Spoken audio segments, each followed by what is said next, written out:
depending on the client and the nature of the journey that they are choosing to have. Some people are the added value of having a psychotherapist there, of course, is that if there's still some ego capacity there, many clients like to come into relationship and talk about what's going on. In which case, that becomes a very real possibility. And other clients prefer simply to be more internal, have their own experience, and then talk about it later. Still, and it depends partly on the medicine too. With MDMA, for example, I find that clients want to talk, and that's not necessarily a bad thing. You can tell as a therapist if there's too much distraction going on and too much avoidance, but I trust that the conversation eventually will get to where they need to be, and that's been my experience. So on an MDMA journey, it's probably a little more therapy going on in the midst of the session, and because there's more ego availability. On mushrooms, if they're really taken away, if their ego is a little less accessible, it tends to be more internal. Same with LSD. And my practice is to track where the client is in that. Sometimes it's as I say, more conversational, therapeutic. Sometimes it's more internal. Sometimes people often find a rhythm of both. They go in, they come out, they want to connect. That's a helpful rhythm, I find, because even in the midst of the journey, people can often be in their minds and they think it's the medicine. And so just a slight nuanced correction or shift of perspective can help deepen the journey. It requires some skill on the part of the therapist to be able to discern when the mind's interpreting according to old trauma patterns and when they're actually accessing a deeper part of themselves that's kind of a fresh and emergent perspective that's authentic. I think it's a matter of having done sufficient work on oneself that you know when your own mind is making interpretations that arise out of past trauma, and when something authentic, typically what happens if it's an authentic perspective that's arising, there are tears, there are deep feelings. It's just less mental, you know. So, but I think it's really important that the therapists learn to be able to discern that difference in themselves first. That they've seen their mind at work. They know that it's a tricky little bugger at times. That ego can be hijacked by past trauma and bring that to bear even in the midst of the psychedelic experience.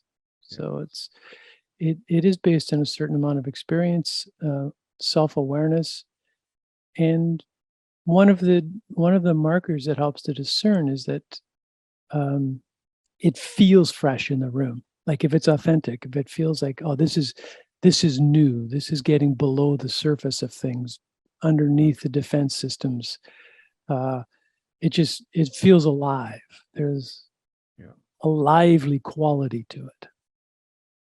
If you're a therapist and you're sitting with a person, you know, like you do bring added value, you know, by your presence.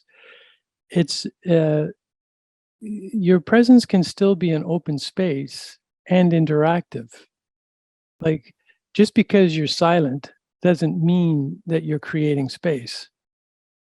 You know, you can create space through the dialogue. You can create space by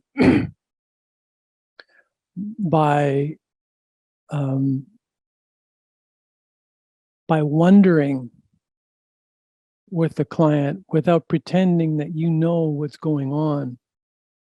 I wonder if I noticed your body kind of twitched at that moment, or that your breathing went shallow. You might want to just breathe and check in. So you're creating space, but you're also interactive.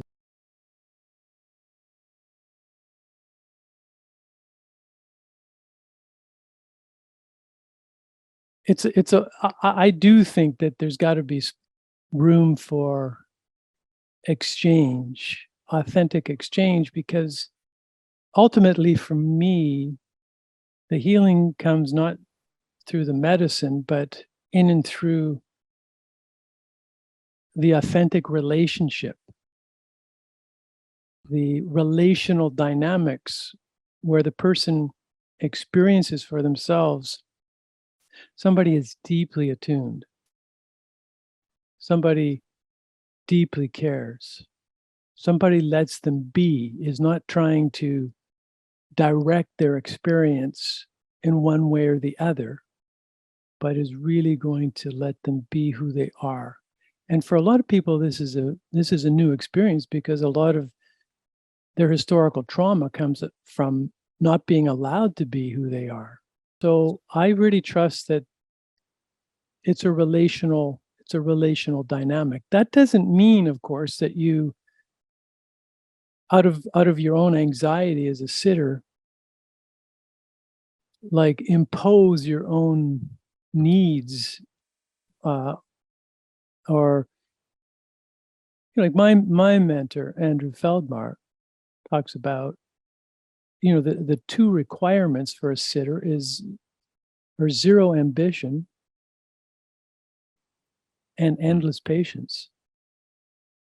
And by zero ambition, he means that you are a blank slate. It doesn't mean you're silent, but that you bring yourself into the place where, if you're a meditator, you know that there's this place of emptiness, of emptiedness.